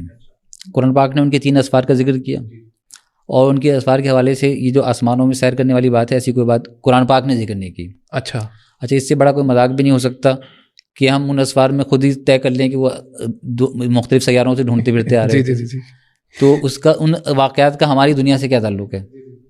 اچھا دوسری بات یہ کہ جو جن محترم کا آپ نے ذکر کیا وہ ماشاءاللہ کافی ذہین, سمجھدار اور قابل آدمی, اور اپنے کام کے لیے وہ بڑی محنت بھی کرتے ہیں, اس میں کوئی شبہ نہیں. جی. لیکن بہرحال انسان ہے, غلطی ان سے ہو سکتی ہے. تو دلائل کو ترتیب دینے میں ان سے ایک بڑی چوک یہ ہوتی ہے کہ وہ قرآنی آیات بھی پیش کرتے ہیں، ساتھ میں مصری اساطیر بھی پیش کر دیتے ہیں، اور پھر بعض دفعہ استدلال کی بنا جو ہے مصری اساطیر کی بنیاد پر ہوتی ہے، نہ کہ قرآنی آیات کی بنیاد پر۔ اچھا یہ بات، تو یہ معاملات جو انہوں نے آسمانی مخلوق کی بات کی تھی وہ مصری اساطیر سے لے لی تھی۔ اسی طرح اور بھی جو چیزیں انہوں نے پیش کی ہیں۔ اچھا، قرآنی آیات سے استدلال کرتے وقت الفاظ کی معنویت کو بہت دیکھنا سخت ضروری ہوتا ہے۔ جی جی، تو بہرحال اس میں بھی ان سے چوک ہوئی ہے بہرحال۔ اور دوسری انہوں نے جو نظریہ پیش کیا ہے وہ امت مسلمہ میں 1400 سال میں 1500 سال میں کسی مفسر نے پیش نہیں کیا۔ اچھا، وہ کسی کا بھی نہیں ہے جی۔ اچھا، یہ جو پھر جو حوالہ جات یہ دیتے ہیں، میں مطلب کوئی اگر کوئی حدیث میں کوئی ذوالقرنین کا ذکر ہے، جو کہ ایسی چیز ہے جو کہ پہلے تاریخ وغیرہ کی کتب میں بھی ہے، کیونکہ آپ نے بھی جیسے ابھی ذکر کر رہے تھے کئی بار ان کے حوالہ جات جو حدیث کی کتب یا وہ تاریخ وغیرہ کی کتب وہ ضعیف بھی ہوتی ہیں جو دیتے ہیں، لیکن وہ کہتے ہیں یہی ہے کہ ہم صحیح دے رہا ہوں، لیکن وہ ضعیف نکلتے ہیں، وہ چیک کی ہوئی چیز۔ تو یہ ہے کہ میں یہ چاہتا ہوں کہ کیا ذوالقرنین کے بارے میں اس کے علاوہ قرآن میں جتنا ذکر ہے وہ تو آپ نے بتا دیا، حدیث میں کوئی ایسا ہے ذکر کہ وہ کون سی شخصیت تھی، کون تھے، کب کے تھے، کہاں کے تھے؟ یہ آپ نے اچھا سوال۔ ذوالقرنین کے حوالے سے ایک اہم چیز ہے کہ اخبار مکہ امام فاقہی کی جو کتاب ہے اس میں ذکر آتا ہے کہ ان کی امام حضرت ابراہیم علیہ السلام سے ملاقات ہوئی۔ اچھا، ان کی ملاقات کا ذکر آتا ہے۔ اچھا، امام بخاری کی فقہ و فہم کو آپ جانتے ہی ہیں، تفقہ فی الدین، کوئی شک نہیں۔ انہوں نے جو کتاب احادیث الانبیاء میں چیپٹر قائم کیا ہے تو اس میں حضرت ذوالقرنین کا جو ذکر ہے نا وہ ابراہیم علیہ السلام سے قریبی متصلی ذکر کیا ہے۔ اچھا، تو یعنی وہ بھی اسی دور کو سمجھتے ہیں۔ صحیح، مطلب وہ جو ان کے دور کے وہ جو یاجوج ماجوج تھے وہ کہا تو یہ جاتا ہے کہ وہ نوح علیہ السلام کی اولاد میں سے تھے، لیکن وہ تو آپ ابراہیم علیہ السلام تو نوح علیہ السلام کے بہت قریب نہیں ہیں، میرا جہاں تک خیال ہے ان کا تو دور میں کافی فرق ہے۔ تو وہ پھر وہ والی بات درست ہے کہ وہ نوح علیہ السلام کی اولاد میں سے یاجوج ماجوج تھے؟ دیکھیں، سب سے پہلے تو یہ جان لیں کہ یاجوج ماجوج کا جو تعلق ہے وہ ایک نسل ایک قومیت سے تعلق رکھتے ہیں۔ یہ مسئلہ صرف ایک مذہبی مسئلہ نہیں ہے بلکہ تاریخ کا انصاف کا بھی مسئلہ ہے۔ اچھا، اس لیے کہ ایک نسل قائم ہوئی تو نسب کا بھی آگے معاملہ، تاریخ کا بھی معاملہ ہے کہ آخر کس دور سے تعلق رکھتے تھے۔ بالکل۔ تو یہ ہم اس نوعیت سے دیکھتے ہیں۔ تو اب ہم جب اس کے ماخذ بناتے ہیں تو قرآن، صحیح احادیث، تفسیر اور تاریخ کی کتابیں، حتیٰ کہ بعض مذہبی جو دوسری مذاہبی کتابیں ان کو بھی ہم بنا استدلال میں لے لیتے ہیں۔ ٹھیک ہے۔ اب جیسے مولانا ثناء اللہ مصری کے حوالے سے بڑی عجیب و غریب رائے ہے، وہ کہتے ہیں ہر مفسد جو ہے وہ یاجوج ماجوج ہے، ہر فساد برپا کرنے والا وہ یاجوج ماجوج۔ اچھا، انہوں نے اچھا یہ تفسیر ثنائی میں انہوں نے لکھا ہے کہ یاجوج ماجوج مخالفین اسلام ہی کا نام ہے، خواہ کسی ملک کے باشندے اور کسی قوم کے ممبر ہوں۔ یہ بات انہوں نے کسی دلیل کی بنیاد پہ لکھی ہے یا ان کا یہ رائے تھی؟ اچھا، ٹھیک ہے، اور تفردات میں سے تھا، کوئی بات نہیں، ٹھیک ہے۔ ایک اور عجیب و غریب رائے جو ہے امام ابن کثیر نے اپنی تفسیر میں لکھی ہے، وہ ابن کثیر نے خیر کی رائے نہیں ہے، وہ امام نووی نے شرح صحیح مسلم میں لکھی ہے۔ اچھا، وہ لکھتے ہیں کہ آدم علیہ السلام، اچھا آپ نے سنا ہی ہوگا کہ وہ ایک مخلوط نسل سے ہیں کہ آدم علیہ السلام کی مٹی سے جو ہے وہ یاجوج ماجوج، لیکن وہ ان کی نسل سے نہیں ہے، ایسا کوئی ذکر ہے؟ وہ حدیث تو میرے خیال ضعیف ہے۔ وہ بالکل ضعیف نہیں، موضوع ہے۔ اچھا، بہرحال صحیح ہے، ٹھیک۔ اچھا، اب ہم ایک چیز دیکھتے ہیں۔ اچھا، یہ بھی ایک بہت بڑا موضوع آپ نے چھیڑ دیا۔ جی، اصل میں اس بات کا ابھی بات کروں کہ تفردات کا بہت زیادہ بیان کرنے کا کوئی خاص فائدہ میں نہیں سمجھتا، کیونکہ تفردات جو ہے نا اصل میں ایک بڑا مقصد، جیسے میں کہہ رہا تھا نا کہ اتنا اس بارے میں کنٹینٹ آ رہا ہے، تو جب لوگ ایسی باتیں کریں گے تو ہمیں تو درست بات ہے وہ تو پہنچانی چاہیے نا کہ یہ والی بات درست ہے، اور اس کے علاوہ جو کچھ ہے لوگ پتہ نہیں کیا کہہ رہے ہیں۔ میں بلکہ اس بارے میں اور بھی جاننا چاہوں گا کہ یاجوج ماجوج کے بارے میں یہ بھی کہا جاتا ہے کچھ لوگوں سے، کچھ لوگ کہتے ہیں آپ کو پتا وہ جو پورٹل کے بارے میں بڑی بات ہے، خیر وہ بھی ہم احتراماً ہی ذکر کرتے ہیں، ساحل دیم صاحب ہیں یا اس کے علاوہ جو بھی لوگ ہیں، تو وہ یہ کہتے ہیں کہ وہ تو پورٹل کھلا ہے تو اس کے اندر گلے گئی ہیں، تو وہ بات ہے درست کہ وہ کسی پورٹل سے کہیں اور پہ چلے گئے ہیں کسی دوسری دنیا میں؟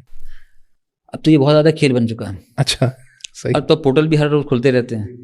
ابھی ایک ویڈیو میں نے دیکھی جس میں ایک پورٹل کھولا گیا اور بتایا گیا کہ جو ابابیل تھے، اچھا، وہ بھی پورٹل سے آئے تھے، اور یہ پورٹل اچانک دوبارہ یہ پیچھے جائیں گے اور یہ یاجوج ماجوج پہ جب قیامت کے دن یہی وہیں سے آئیں گے۔ اچھا، سیم پورٹل ہے، وہی پورٹل کھلا، وہاں انہوں نے پتھر برسائے ابرہا کے لشکر پہ، اب وہ یاجوج ماجوج کو پھینکنے کے لیے آئیں گے۔ اچھا، یہ تو بڑی بات ہے کہ وہ سیم پورٹل ہے، یہ انہوں کو کیسے پتہ چلا؟ بس پتہ نہیں کہاں سے کیا باتیں پتہ چل رہی ہیں۔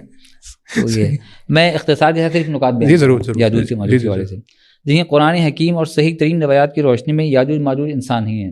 اچھا، ان کی عجیب و غریب خلقت کے حوالے سے جو روایات ملتی ہیں وہ پایۂ ثبوت کو نہیں پہنچتی بلکہ رد کیے جانے کے قابل ہیں۔ اچھا۔ نمبر 2، یاجوج ماجوج کے سلسلہ نسب کے حوالے سے اس پر اہل علم کے اتفاق ہے کہ وہ نسل آدم سے تعلق رکھتے ہیں۔ نہیں تو یہ جو لوگ کہتے ہیں کہ وہ انہوں نے تو بڑی بڑی ویڈیوز بنائی ہیں کہ وہ ایسے لکھتے ہیں چھوٹے چھوٹے ہیں اور وہ موضوع.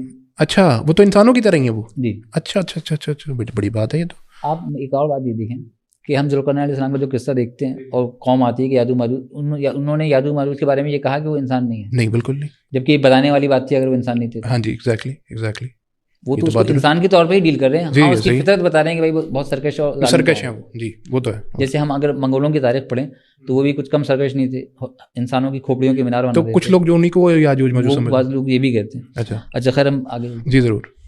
تو ایک تو یہ کہ وہ نسل آدم سے تعلق رکھتے ہیں, تاہم بعض لوگوں نے کہا ہے کہ وہ یاجوج ماجوج جو ہیں وہ یافس بن نوح کی نسل سے ہیں. لیکن یہ بھی جو ہے نا حقیقت سے زیادہ اس میں نظریے کا دخل ہے, اس پہ کوئی دلیل اس میں بھی نہیں ہے, یعنی حدیث کوئی ایسی نہیں ہے.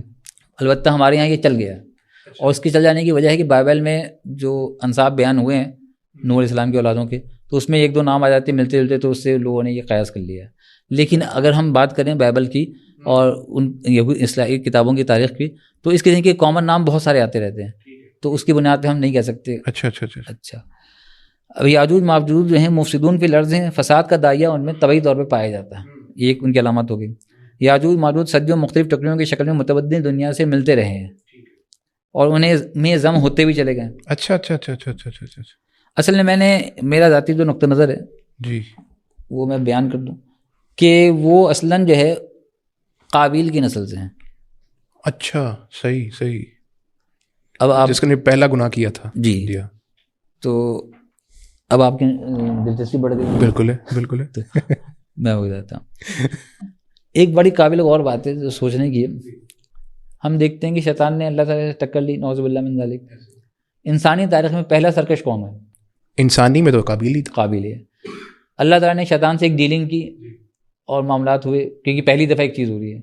تو انسان جو اس کو شیطان سے زیادہ اشرف مخلوق ہے, اس میں بھی ایک سرکش پیدا ہوا.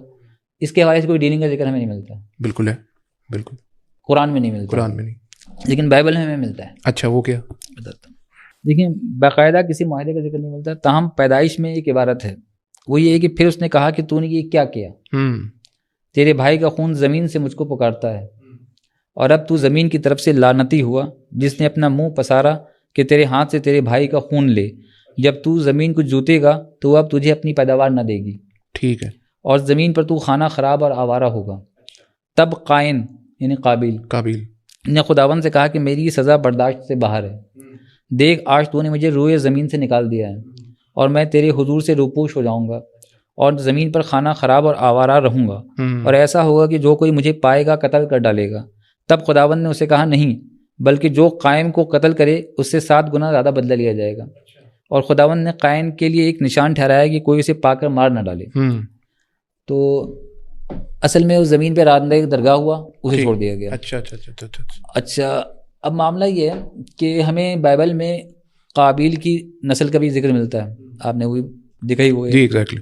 اور یہ بھی ذکر ملتا ہے کہ اسلحہ سب سے پہلے انہیں نے بنایا, گانے بجانے کے آلات سب سے پہلے انہیں نے بنائے. تو اب آپ یہ دیکھیں کہ ہم دیکھتے ہیں کہ ایک ایسی قوم تیار ہوئی جس کو اللہ تعالیٰ نے ہدایت کے حوالے سے سب کو چھوڑ دیا. صحیح. کوئی نبی نہیں آیا, ان کو اسی طرح آوارہ گرد رہنے دیا. تمدن سے وہ دور رہے, غیر متمدن شکل میں رہے, اور یہ وہ اس بات کو تقویت پہنچاتی ہے آپ کے. اچھا یہ شمالی علاقوں میں چلے گئے, پہاڑوں میں چلے گئے, مطلب جنگلی تھے, جنگلی ٹائپ تھے, کھانا بدوش جنگلی. ذوالقرنین علیہ السلام کے دور میں جو قوم نے تقاضا کیا تھا کہ بھائی ایک جنگلی قوم آتی ہے تو یہ اس پہ فٹ بیٹھتے ہیں. جب ایسی قوم ہوگی جو ہدایت سے ہمیشہ سے محروم رہی اور تہذیب یافتہ نہیں تھی. ٹھیک. تو ایک تو ہو گئی یہ بات. تو یہ ہمارا ایک نقطہ نظر ہے.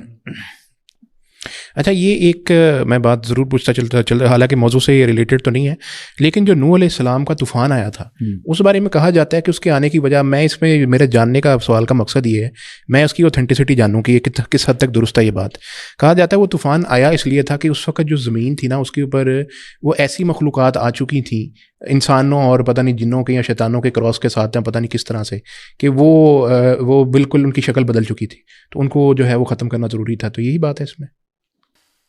یہ جو بات ہے نصوص سے ثابت نہیں ہے. اچھا نظریہ ہے, تاریخ ہے. ٹھیک ہے. ہم اس کی نہ تصدیق کر سکتے ہیں نہ تائید کر سکتے ہیں, یعنی کوئی اوتھینٹک اس کے اندر کوئی ایسی کوئی ریفرنس نہیں ملتا. ٹھیک ہے. تو یاجوج ماجوج کے بارے میں سب سے جو اہم اور سب سے بات زیادہ کی جانے والی جو بات ہے نا وہ دیوار ہے. وہ کہ وہ جس کے پیچھے ذوالقرنین علیہ السلام نے ان کو چن دیا تھا. اب کچھ لوگ آپ کو پتہ ہے کہ کہتے ہیں وہ چین ہے, دیواریں چین ہے, کچھ کہتے ہیں, کوئی کچھ کہتے ہیں.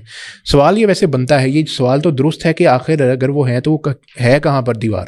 اگر وہ اسی دنیا کا, دنیا تو پوری لوگ دیکھ چکے ہیں تو وہ تو کہیں نہیں ملے, تو وہ کہاں پر ہے پھر؟ یہ تو سب محتاج بیان نہیں ہے کہ یاجوج ماجوج کی جو دیوار بنائی گئی تھی یہ حقیقت ہے. ٹھیک ہے, بالکل قرآن پاک میں. ٹھیک ہے. اور یہ بنانے والے حضرت ذوالقرنین تھے, اور ذوالقرنین علیہ السلام انسانی تاریخ میں پہلی شخصیت تھے جنہوں نے لوہے کا استعمال کیا. ٹھیک ٹھیک ٹھیک, یہ بھی بڑی بات ہے. صحیح. تو یہ ہو گیا. اب یہ سوال یہ پیدا ہوتا ہے کہ آخر وہ صد ہے کہاں پر؟ اچھا, اس کے بارے میں علامہ انور شاہ کشمیری رحمۃ اللہ علیہ نے لکھا, اور بھی بہت سے لوگ لکھتے ہیں کہ ضروری نہیں کہ آج وہ صد آپ کو مل جائے. اچھا, وہ اللہ تعالیٰ کے حکم سے ویسے بھی ڈھہنی تھی, ڈھہ گئی. اچھا, وہ ڈھہ گئی ہوئی ہے. ایک مثال دے رہا ہوں, اگر ڈھہنی تھی تو ڈھہ گئی. اچھا, کیونکہ اللہ تعالیٰ کے حکم سے اس کو جو بھی تھا. یہ واقعہ کافی پرانا تھا, آج اس کی دیوار کا ہمیں ڈھونڈنے کی ضرورت نہیں ہے. اچھا, کیونکہ ایک بڑی اہم بات میں آپ عرض کروں گا, اصل میں یاجوج ماجوج کا جو کھلنا ہے وہ بڑی اہمیت رکھتا ہے. جی, اس کے حوالے سے ایک روایت ملتی ہے کہ وہ زبان سے دیوار چاٹ رہے ہیں. جی, منکر روایت ہے. اچھا. تو اس طرح کی روایتیں چل گئی ہیں. علامہ انور شاہ کشمیری نے فیض الباری میں لکھا ہے کہ قرآن میں کہیں نہیں ہے کہ ان کا خروج دیوار کے ڈھہ جانے کے ساتھ ہی پیش آ جائے گا, بلکہ دیوار کے ڈھہ جانے کا فقط وعدہ کیا گیا. ٹھیک ہے. اور جیسا کہ وعدہ کیا گیا وہ ڈھہ گئی. لیکن یہ بات کہ دیوار ڈھہ جانے کے ساتھ ہی ان کا خروج ہوگا, قرآن میں ایسا ایک حرف بھی نہیں ہے. اچھا. پھر مزید فرماتے ہیں کہ خوب جان لو کہ نہ ہم قرآن میں پاتے ہیں اور نہ کسی صحیح حدیث میں کہ دیوار یاجوج ماجوج کے خروج کی راہ میں مانے ہے. اچھا, کہنے کا مقصد یہ ہے کہ دیوار کا ڈھہ جانا یاجوج ماجوج کے فوراً خروج کی علامت نہیں ہے. اچھا, لیکن وہ جو پھر ایک وہ روایت آتی ہے کہ جب وہ دیوار سے ڈھہ جائے گی اس کے بعد وہ بڑا فتنہ فساد کریں گے, تو وہ والا کام جو ہے اگر وہ یہ مجھے اب نہیں, تو میں آپ سے پوچھ رہا ہوں کہ کون سی ہے. نہیں ایسی کوئی اس طرح کے الفاظ کے ساتھ تو نہیں ہے. اچھا, قرآن پاک میں ایک علامت ہوئی ہے کل حدب ینزلون والی ہے, ہر بلندی سے اترتے ہوئے نظر ہے. اب وہ ایک دیوار جیسی جگہ تو نہیں ہو سکتی نا کہ یہاں کل کا لفظ استعمال ہوا. اچھا, تو ایک تو یہ بات. اصل میں یاجوج ماجوج کا معاملہ بھی ایسا ہی ہے کہ اس کے حوالے سے بہت ساری ضعیف اور موضوع روایات جو ہیں وہ گردش کرتی ہیں, اور پھر اس موضوع روایات کی بنیاد پہ استدلال کے لوگوں نے خود بہت ساری عمارتیں تعمیر کر دی. اچھا, آپ نے جو ایک بڑی اہم بات کی تھی کہ وہ میل جول ان کا ہے یاجوج ماجوج کا, ساتھ ساتھ وقت جیسے جیسے گزرتا گیا تو ان لوگوں کا میل جول رہا ہے, تو یہ بات کس حد تک مطلب کس بنیاد پہ ہے؟ دیکھیں, یاجوج ماجوج ایک قوم تھی, اس کے بعد یہ بڑھتی رہی. مولانا آزاد نے بھی لکھا ہے تفسیر ترجمہ قرآن میں. اب ان کی نسل بڑھی, کچھ نسل بڑھی تو ظاہر جب آبادی بڑھے گی اور رقبہ کم ہوگا تو وہ آگے بڑھیں گے, وہ آگے بڑھتے چلے گئے. چنانچہ ہمارے یہاں ایک نظریہ پایا جاتا ہے کہ جو یورپ ہے یہ نسلاً یاجوج ماجوج سے تعلق رکھتے ہیں. اچھا, نسلاً, مگر یہ متمدن ہو گئے تو ویسا اطلاق نہیں ہوتا ان پر. بالکل ٹھیک ہو گیا, یہ ہے معاملہ. تو اصلاً پھر کون ہے یاجوج ماجوج؟ دیکھیں, جو اپنی فطرت قدیمہ پہ قائم ہیں, یعنی جو جنگلی لوگ ہیں وہ سرکشی پہ قائم ہیں, غیر تہذیب یافتہ. اچھا, دوسری بات ہے کہ صحیح بخاری کی ایک بڑی اہم حدیث ہے. اچھا, یہ حدیث کیونکہ کتاب الحج میں رقم آئی ہے تو لوگوں کی اس پہ توجہ نہیں جاتی. وہ حدیث یہ ہے کہ لوگ خروج یاجوج ماجوج کے بعد بھی بیت اللہ کا حج اور عمرہ کرتے رہیں گے. اچھا, ان کو پتہ نہیں چلے گا. تو خروج ہو چکا ہوتا ہے, پھیل چکے ہوتے ہیں, لیکن معلوم نہیں ہے.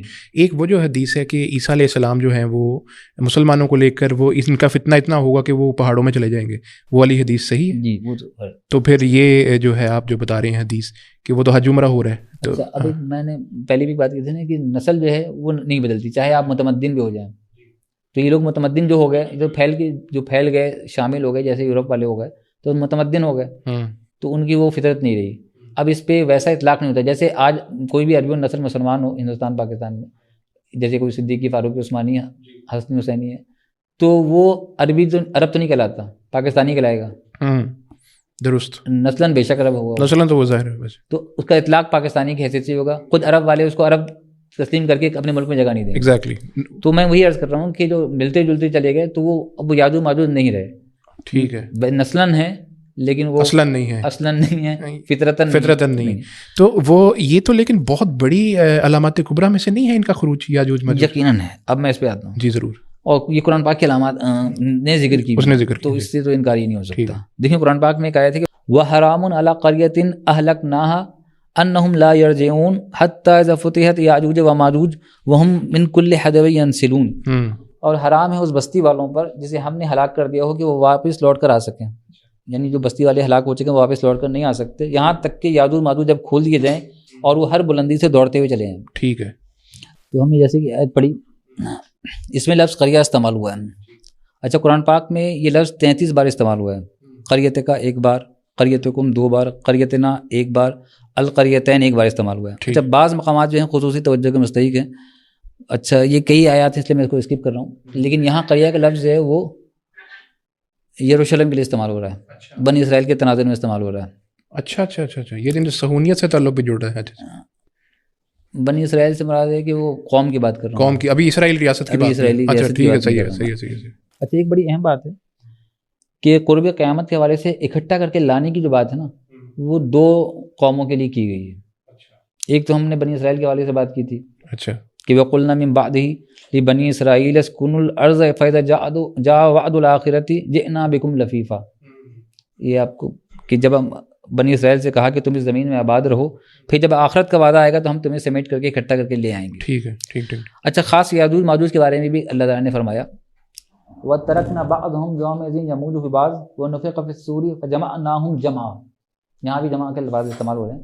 اور ہم چھوڑ دیں گے بعض ان کے اس دن بعض میں گھسیں گے اور سور پھونکا جائے گا، پھر ہم ان سب کو جمع کریں گے.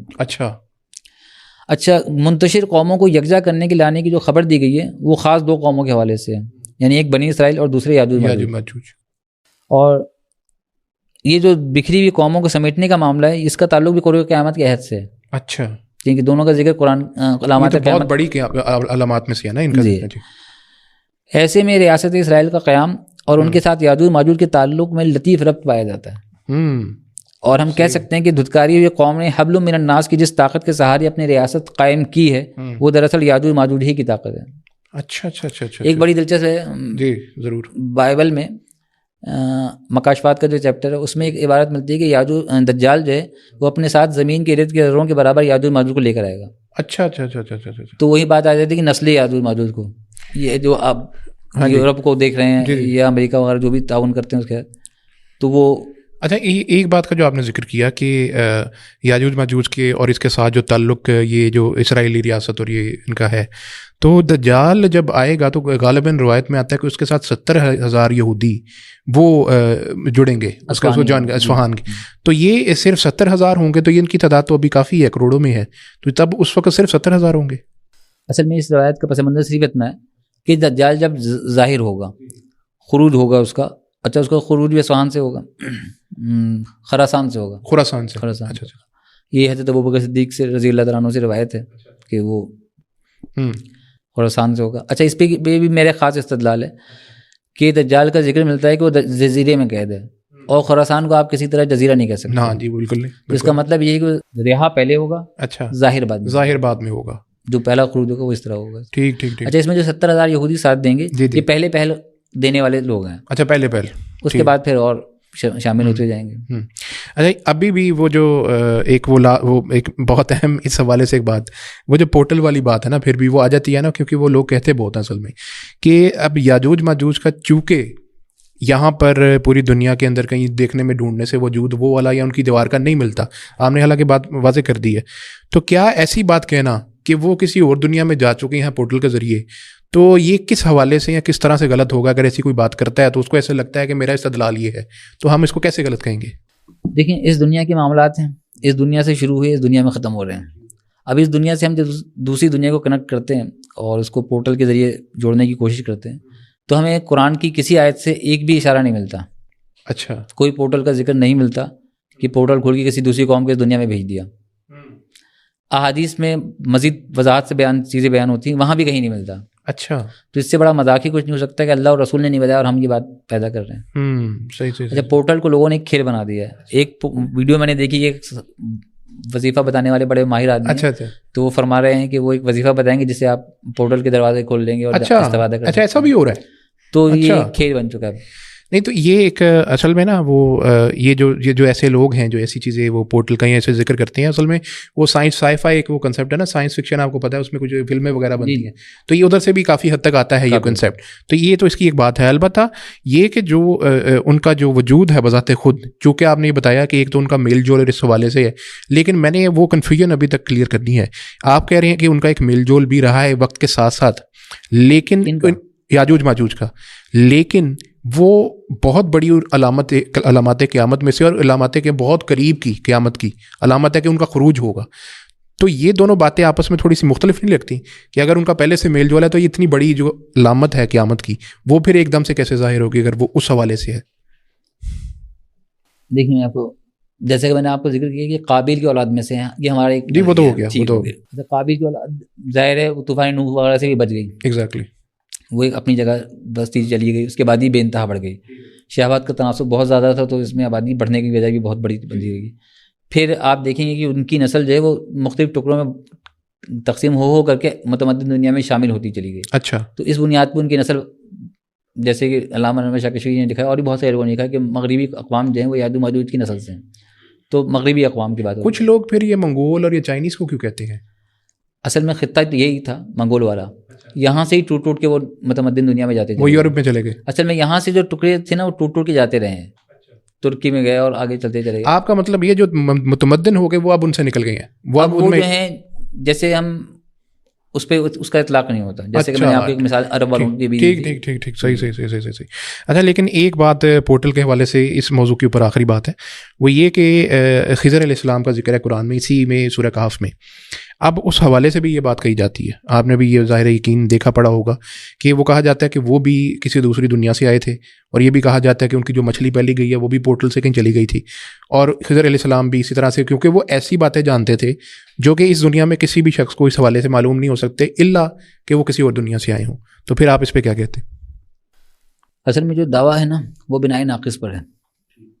اس خود فیصلہ کر لیا گیا کہ وہ دوسری دنیا سے آئے اور وہ کسی اور کو معلوم نہیں ہو سکتی. آخر انبیاء نے بہت ساری ایسی باتیں ہمیں بتائی ہیں جو اس دنیا سے تعلق نہیں رکھتی. تو خضر علیہ السلام نبی تھے؟ نہیں، میں ایک مثال دے رہا ہوں. اچھا، تو یہ بنائے ناقص ان کی بات کر رہا ہوں. جی. اب خضر علیہ السلام نبی تھے یا فرشتہ تھے، اس کے حوالے سے اہل علم میں اختلاف پایا جاتا ہے. اچھا، یہ کہ اختلاف ہے جو بڑے بڑے اہل علم میں پایا جاتا ہے، تو اس پہ ہم کچھ کہنا نہیں، وہ کوئی بات نہیں، کوئی حرج کی بات بھی نہیں ہے جی ایسے، اور کوئی بھی رائے قائم کی جا سکتی ہے. ٹھیک صحیح. ابن کثیر نے جہاں تک مجھے یاد ہے قصص الانبیاء میں ان کو نبیوں کی اس میں لکھا ہے خضر علیہ السلام کو. تو یعنی کہ کچھ لوگوں کے مفسرین کے ہاں ان کو نبی بھی مانا جاتا ہے. تو اس حوالے سے نبی پہ تو وہی آتی ہے، تو ان کو تو غیب کا علم ہو سکتا ہے وہی کے ذریعے سے، تو ایسی تو کوئی بات نہیں ہے. تو پھر اس میں دوسری دنیا والا کنسیپٹ کہاں سے آ گیا؟ کہیں پھر نہیں بنتا نا.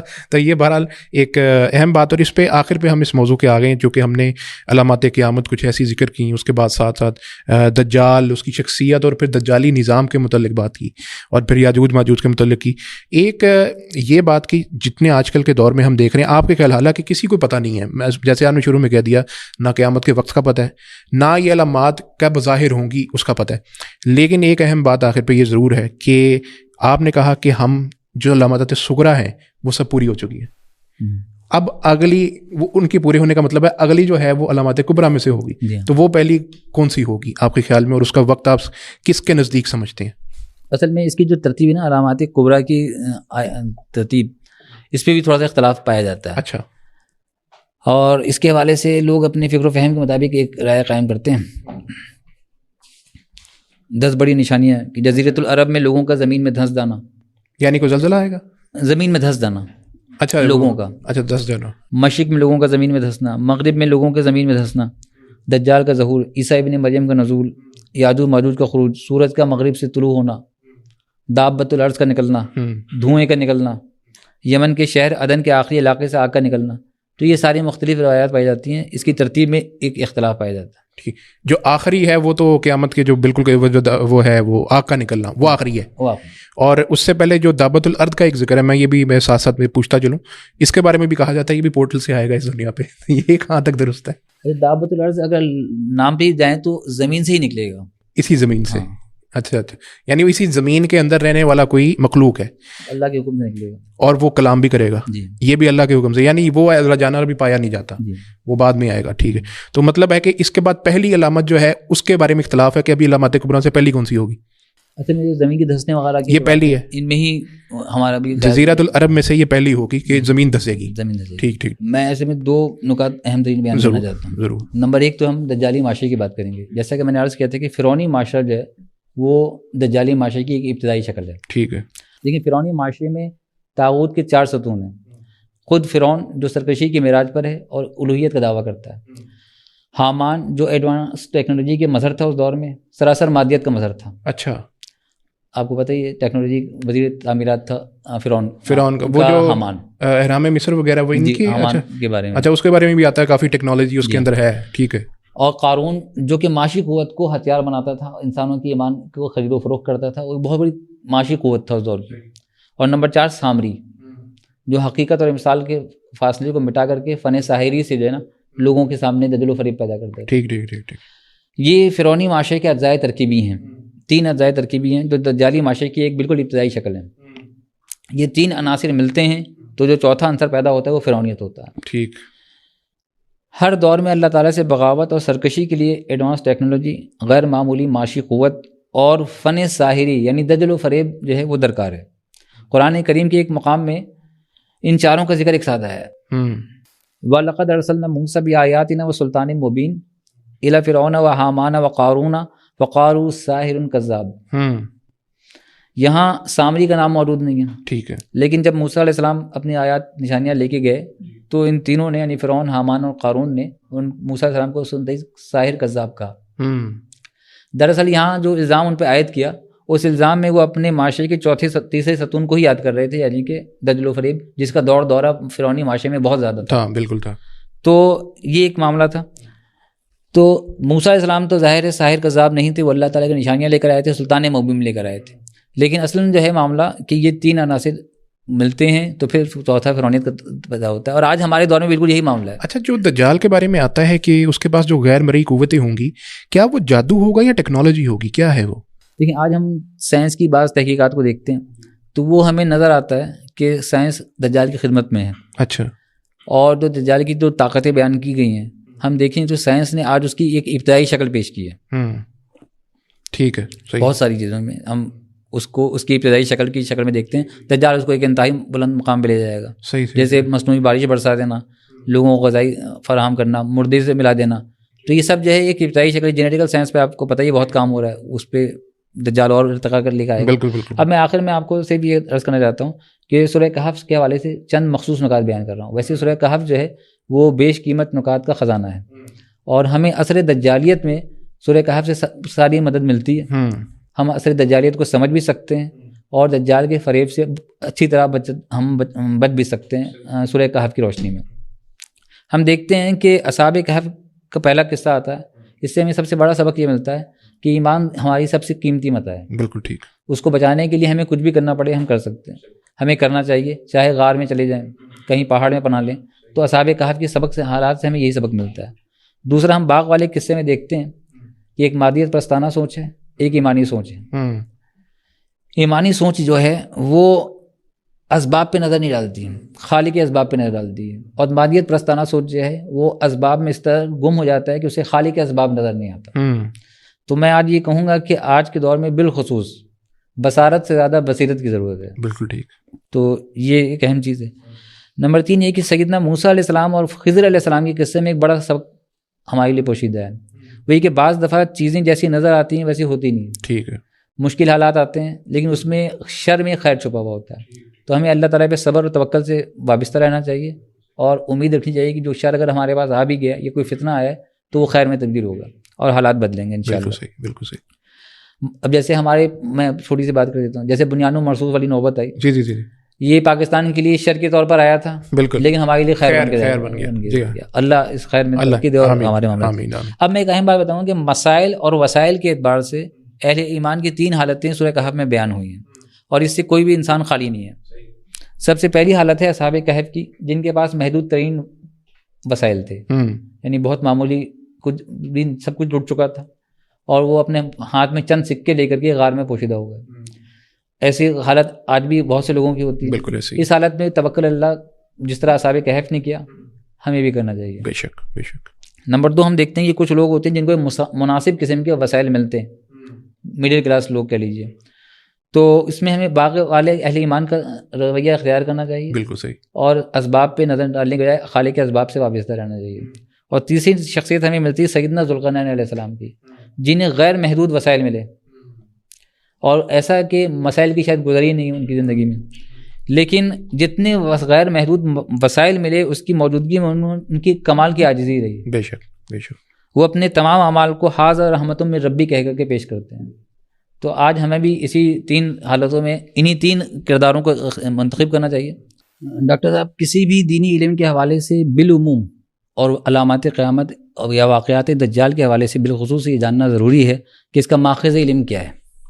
تو ہم دیکھتے ہیں کہ جو علامات قیامت کا باب ہے، اس میں ہم قرآن کریم، احادیث صحیحہ، آثار صحابہ و تابعین، تاریخ اور بائبل یعنی عہد نامہ قدیم و جدید سے استفادہ کرتے ہیں. اس میں صرف قرآن اور حدیث ہی ہے جو محکم و منصوص ہے. بقیہ تمام ماخذ علم منصوص اور یقینی نہیں ہے کہ ان سے ہم عقیدہ یا ایمان برآمد کر لیں. پھر یہ بات بھی پیش نظر رہے کہ اس موضوع پر ہر تحقیق کلی طور پر قرآن و حدیث پر ماخوذ نہیں ہوتی، اس پہ منحصر نہیں ہوتی. اس لیے وہ ایک نظریہ تو ہے، ایمان اور عقیدہ نہیں ہے. دجال کے وجود و شخصیت اور یاجوج ماجوج سے متعلق بالخصوص یاجوج ماجوج کی نسلی تحقیق کے حوالے سے جو میں نے اپنی تحقیقات پیش کی تھیں، وہ میری ذاتی تحقیق ہے، جس میں خطا کا امکان بہرحال موجود ہے اور اس سے اختلاف بھی کیا جا سکتا ہے، اتفاق بھی کیا جا سکتا ہے. یہ کوئی ایمانیات کا مسئلہ نہیں ہے، کیونکہ جو حتمی اور یقینی ہے وہ صرف اور صرف اللہ اور اس کے رسول صلی اللہ علیہ وسلم کا فرمان ہے. ایک اہم بات یہ ہے کہ میں نے اپنی تحقیق کو اپنی تحریر میں تفصیل سے بیان کیا ہے. اس مختصر سی پوڈ کاسٹ میں اس کی تفصیل بیان نہیں کر سکا، نہ تحقیق کے تمام دلائل میں پیش کر سکا ہوں. اس لیے جو شائقین ہیں وہ مجلہ الواقع کے اشاعت خاص فتنہ دجالیت میں اسے ملاحظہ کر سکتے ہیں. اس مختصر سی نشست میں تمام دلائل کا استقصا ممکن بھی نہیں تھا. اچھا، آخر میں سب سے اہم بات میں یہ کہنا چاہتا ہوں کہ میں بھی ناقص ہوں اور میری تحقیق بھی عاجزانہ ہے. کامل صرف وہی ذات یکتا ہے. اس لیے دلائل کتاب و سنت کے ساتھ اگر کوئی میری تحقیقات کی تردید کرے تو میرے سر آنکھوں پر، کیونکہ اصلاح خواہ کسی قسم کی ہو بشکریہ قبول کی جائے گی. یہ کتاب و سنت کا قطعاً مقصد نہیں ہے کہ وہ علامات قیامت کی جو پیشن گوئیاں انہوں نے بیان کی ہیں، اس میں بیان ہوئی ہیں، وہ لوگوں کی قصہ گوئی کا موضوع بنے. اچھا، اس وقت ہمارے معاصرین میں بہت سارے احباب ہیں جو اس موضوع کو انتہائی سنسنی خیزی کے ہاتھ لے جاتے ہیں، اور بدقسمتی ہے کہ میڈیا نے ایک ایسا ماحول بنا دیا ہے کہ جب تک کسی چیز میں سنسنی پیدا نہ ہو تو فیم حاصل نہیں ہوتا، ویوز نہیں آتے. تو ان سب چیزوں نے جو ہے اس موضوع کو کے تقدس کو پامال کر کے رکھ دیا ہے، اور انہی چیزوں کے تقدس کو پامال نہیں کیا بلکہ کتاب و سنت کے بہت سارے حساس موضوعات جو ہیں وہ پامال ہو گئے ہیں. بہت اعلیٰ، بہت اہم باتیں. اور اسی کے ساتھ میں آپ کا شکریہ بھی ادا کروں گا، اور یہ کہ آپ نے بہت اہم، شیخ نے بہت اہم ایک بات بتائی کہ دجال کے حوالے سے، چونکہ اس کا جو مرکزی ایک موضوع تھا آج کا وہ اسی کی شخصیت تھی، اور اس کے بارے میں کچھ ٹیکنالوجی کے بارے میں ذکر کیا گیا، جیسے جین ایڈیٹنگ ہے جس سے اپنی مرضی کا انسان بنایا جا سکتا ہے. اسی طرح سے دیگر ٹیکنالوجیز ہیں جس کے ذریعے سے انسان کو کنٹرول کیا جا سکتا ہے. تو یہ ساری چیزیں ایک ہی طرف اشارہ کرتی ہیں کہ ایک کنٹرولنگ اس طرح کا نظام بنانے کی کوشش کی جا رہی ہے کہ جس سے ایک ایسی شخصیت جو کہ لوگوں کے اوپر اپنی کسی طرح کی حکمرانی قائم کر سکے، یا ان کو کسی طرح سے اپنے کسی انگوٹھے کے نیچے رکھ سکے، یا اس کا کوئی مقصد شیطانی ہوگا، تو آپ پھر سمجھ سکتے ہیں کہ شیطانی مقصد سے کیا کچھ کیا جا سکتا ہے. تو یہ چیزیں سمجھنے کی ضرورت ہے. ہم نے آج کوشش کی کہ جتنے سوالات کر سکیں اس محدود وقت میں وہ کریں. اس کے علاوہ بہت سے آپ کے سوالات ہو سکتے ہیں، یقیناً آپ ضرور کمنٹ کریں، اور ہماری کوشش ہوگی کہ انشاءاللہ ان کے بھی جوابات ضرور دیے جائیں. اس کے ساتھ ہی مجھے اجازت دیجیے گا. السلام علیکم ورحمۃ اللہ وبرکاتہ.